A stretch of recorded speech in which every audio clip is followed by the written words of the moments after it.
Hello दोस्तों, स्वागत है आपका हमारे चैनल यूपी एग्जाम क्रेजर में।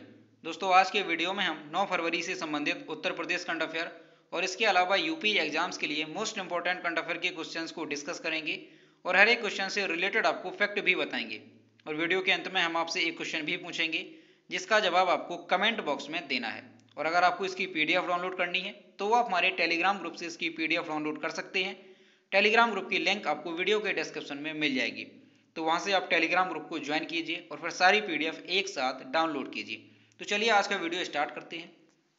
पहला क्वेश्चन है, उत्तर प्रदेश के बहराइच में बनने वाले महाराज सुहेल देव स्मारक का शिलान्यास कौन करेंगे? ऑप्शन नंबर ए है योगी आदित्यनाथ, बी है नरेंद्र मोदी, सी है आनंदीबेन पटेल और डी है अमित शाह।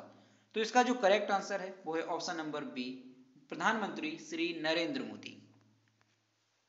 16 फरवरी को वसंत पंचमी के अवसर पर उत्तर प्रदेश सरकार महाराजा सुहेल देव की जयंती को धूमधाम से मनाएगी।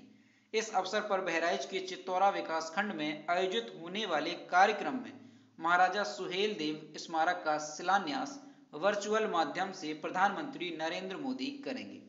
तो ये आपको याद रखना है कि कहां पर इस स्मारक का शिलान्यास किया जाएगा।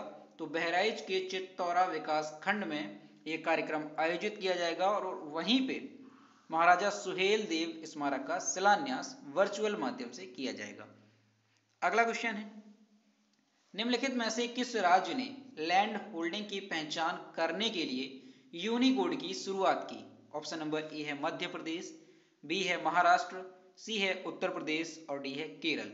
तो इसका जो करेक्ट आंसर है वो है ऑप्शन नंबर सी, उत्तर प्रदेश। उत्तर प्रदेश सरकार ने राज्य में सभी प्रकार की लैंड होल्डिंग को चयनित करने के लिए एक 16 अंकों का यूनिकोड जारी करने की प्रणाली शुरू की है। राजस्व विभाग सभी प्रकार की कृषि, आवासीय और वाणिज्यिक भूमि को चिन्हित करने के लिए यूनिकोड जारी करेगा। यह भूमि विवादों के मामलों की जांच करने और लोगों को धोखेबाजों के जाल में फंसने से बचाने में मदद करेगा।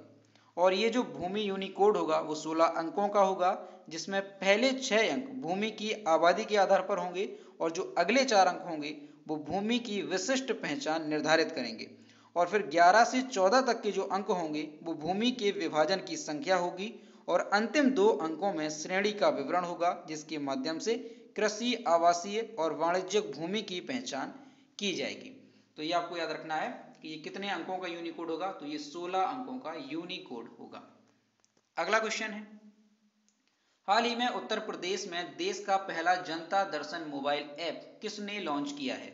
ऑप्शन नंबर ए है केशव प्रसाद मौर्य, बी है दिनेश शर्मा, सी है योगी आदित्यनाथ और डी है राजनाथ सिंह।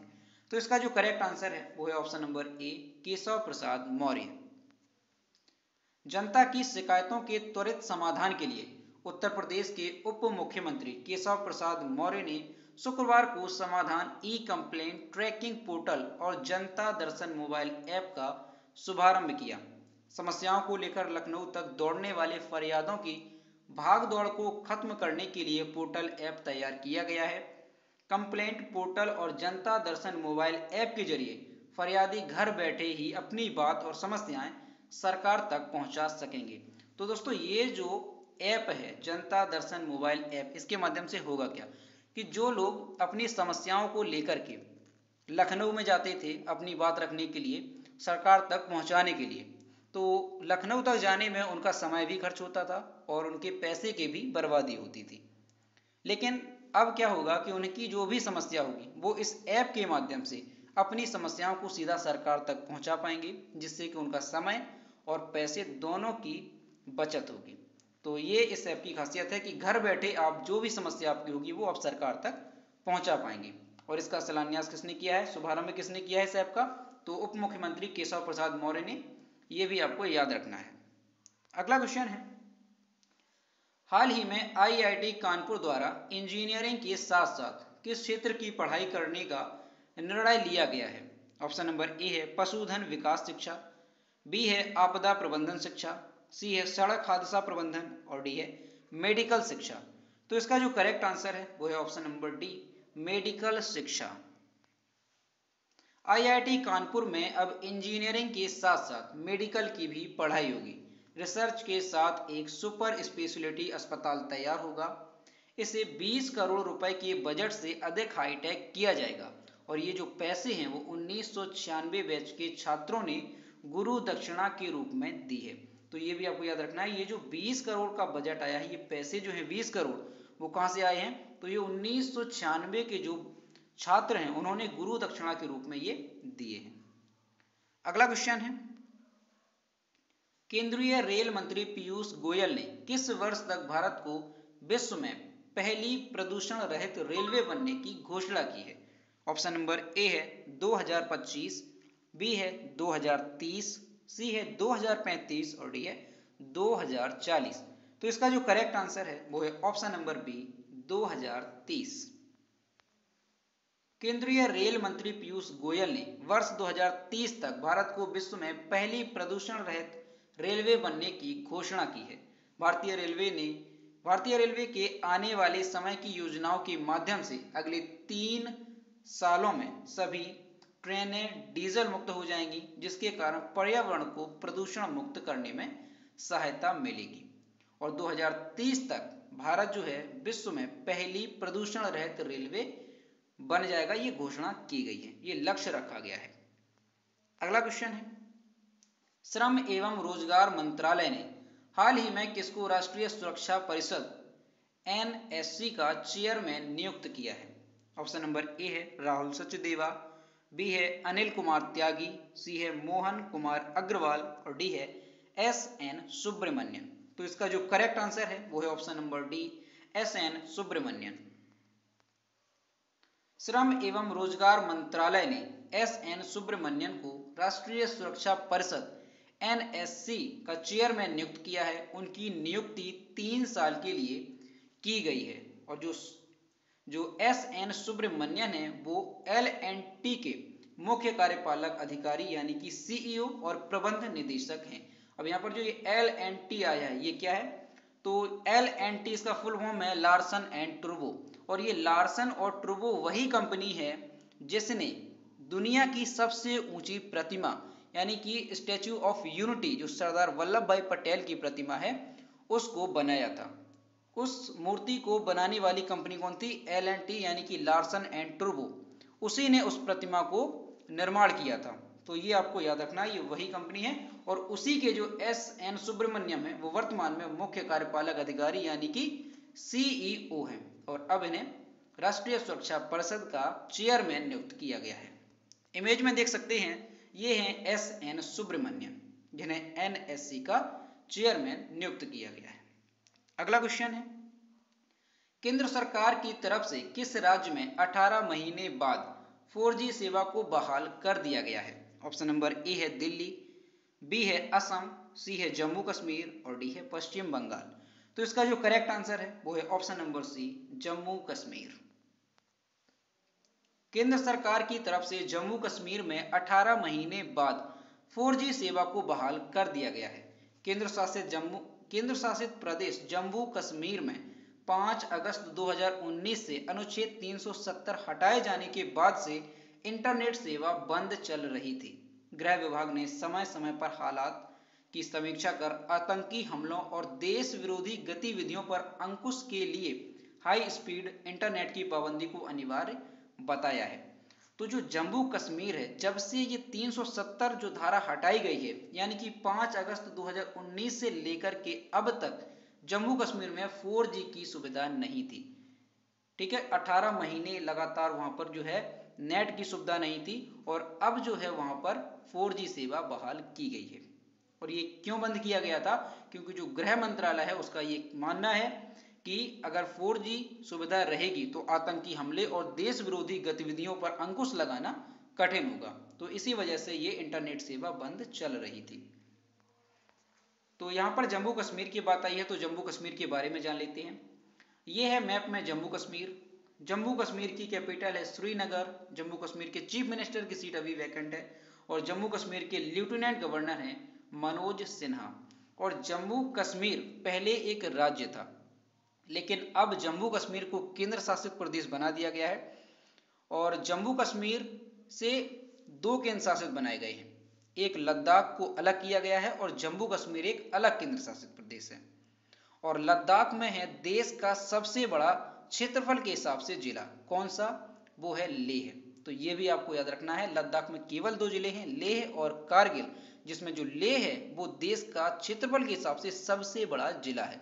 तो ये मोस्ट इंपॉर्टेंट क्वेश्चन है, ये भी आपको याद रखना है। अगला क्वेश्चन है, ब्लूमबर्ग की तरफ से जारी ताजा रिपोर्ट के अनुसार इनोवेशन इंडेक्स 2021 की लिस्ट में भारत निम्न में से कौन से स्थान पर रहा है? ऑप्शन नंबर ए है 45वें स्थान पर, बी है 50वें स्थान पर, सी है 55वें स्थान पर और डी है 60वें स्थान पर। तो इसका जो करेक्ट आंसर है वो है ऑप्शन नंबर बी, 50वें स्थान पर। ब्लूमबर्ग ने कोरोना महामारी के बीच अपना ताजा इनोवेशन इंडेक्स 2021 जारी कर दिया है। इस लिस्ट में दुनिया में इनोवेशन यानी कि नई खोजों के मामले में, ये आपको याद रखना है, जो इनोवेशन इंडेक्स होता है उसका मतलब क्या होता है? नई खोजों के मामले में ये रिपोर्ट जारी की जाती है। तो उसमें भारत 50वें स्थान पर है। पिछले वर्ष की तुलना में भारत 4 पायदान ऊपर आ गया है। इस इंडेक्स में दक्षिण कोरिया शीर्ष पर है। तो ये भी आपको याद रखना है कि इनोवेशन इंडेक्स जो 2021 है उसमें कौन सा देश शीर्ष पर रहा है? तो दक्षिण कोरिया शीर्ष पर रहा है। अमेरिकी शीर्ष 10 देशों की सूची से बाहर है और चीन एक स्थान से गिरकर 16वें पायदान पर पहुंच गया है। जर्मनी इस साल चौथे पायदान पर रहा है। तो आपको इस क्वेश्चन में भारत की स्थिति याद रखनी है, कितनी है? 50वें स्थान पर, और जो फर्स्ट नंबर पर आए वो कौन सा देश है? दक्षिण कोरिया। यही 2 क्वेश्चन आपको याद रखने हैं। अगला क्वेश्चन है, निम्न में से किस देश ने प्रदूषण फैलाने वाले उद्योगों के उत्सर्जन पर नजर रखने हेतु एक नया प्लेटफॉर्म स्थापित करने की घोषणा की है? ऑप्शन नंबर ए है चीन, बी है अमेरिका, सी है ऑस्ट्रेलिया और डी है रूस। तो इसका जो करेक्ट आंसर है वो है ऑप्शन नंबर ए, चीन। चीन ने प्रदूषण फैलाने वाले उद्योगों के उत्सर्जन पर नजर रखने के लिए एक नया प्लेटफॉर्म स्थापित करने की घोषणा की है। यह प्लेटफॉर्म जनता को ऐसे उद्यमों के उत्सर्जन को ट्रैक करने की अनुमति देगा और अधिकारियों को उन नियमों को तोड़ने वाले उद्योगों पर मुकदमा चलाने में मदद करेगा। चीन में कुल 2.36 मिलियन औद्योगिक सुविधाओं, कंपनियों और संस्थानों को अपशिष्ट जल या सल्फर डाइऑक्साइड जैसे प्रदूषकों का उत्सर्जन करने हेतु परमिट प्राप्त करना आवश्यक है। अगला क्वेश्चन है, फरवरी 2021 में एशिया का सबसे बड़ा एयर शो किस शहर में शुरू हुआ? ऑप्शन नंबर ए है पुणे, बी है बेंगलुरु, सी है हैदराबाद और डी है पटना। तो इसका जो करेक्ट आंसर है वो है ऑप्शन नंबर बी, बेंगलुरु। फरवरी 2021 में बेंगलुरु में एशिया का सबसे बड़ा एयर शो शुरू हुआ। रक्षा मंत्री राजनाथ सिंह ने कोविड महामारी के कारण पहली बार हाइब्रिड मोड में होने वाले 3 दिवसीय मेगा इवेंट का उद्घाटन किया। पहली बार 27 देशों के हिंद महासागर क्षेत्र के रक्षा मंत्री भाग लेंगे। ये जो एशिया का सबसे बड़ा एयर शो है इसमें पहली बार 27 देशों के जो हिंद महासागर क्षेत्र के रक्षा मंत्री हैं वो इस शो में भाग लेंगे। विभिन्न खरीद और निर्माण एजेंसियों के बीच 200 से अधिक समझौता ज्ञापन पर हस्ताक्षर किए जाएंगे। तो दोस्तों ये थे 9 फरवरी से संबंधित उत्तर प्रदेश करंट अफेयर और इसके अलावा यूपी एग्जाम्स के लिए मोस्ट इंपॉर्टेंट करंट अफेयर के क्वेश्चंस जो हमने डिस्कस किए। अब हम देखते हैं पिछले वीडियो का क्वेश्चन जो हमने आपसे पूछा था। तो ये है कल के वीडियो का क्वेश्चन जो हमने आपसे पूछा था, हाल ही में उत्तर प्रदेश के किस क्षेत्र में 150 करोड़ वर्ष प्राचीन नोड्यूल प्राप्त हुआ है? तो इसका जो करेक्ट आंसर है वो ऑप्शन नंबर बी था, यहाँ पे सोनभद्र। और कई स्टूडेंट्स ने इसके सही जवाब दिए। और मैं फिर से कहता हूँ कि जो भी क्वेश्चन आपसे पूछा जाए आप लोग उसका आंसर जरूर किया करो। तो ये है आज का क्वेश्चन, उत्तर प्रदेश के किस जिले में प्रदेश का सबसे बड़ा सोलर एनर्जी प्लांट लगने जा रहा है? ऑप्शन नंबर ए है गोरखपुर, बी है कानपुर, सी है लखनऊ और डी है बरेली। तो इसका जो भी करेक्ट आंसर है वो आपको कमेंट बॉक्स में बताना है। तो दोस्तों अगर आपको आज का वीडियो पसंद आया हो तो आप वीडियो को लाइक ज़रूर करें, शेयर करें और अगर चैनल पर नए हैं तो चैनल को सब्सक्राइब करना ना भूलें। साथ ही बेल आइकन को भी प्रेस करें ताकि टाइम टू टाइम नोटिफिकेशन आप तक पहुंचता रहे। तो मिलते हैं नेक्स्ट वीडियो में। Thank you.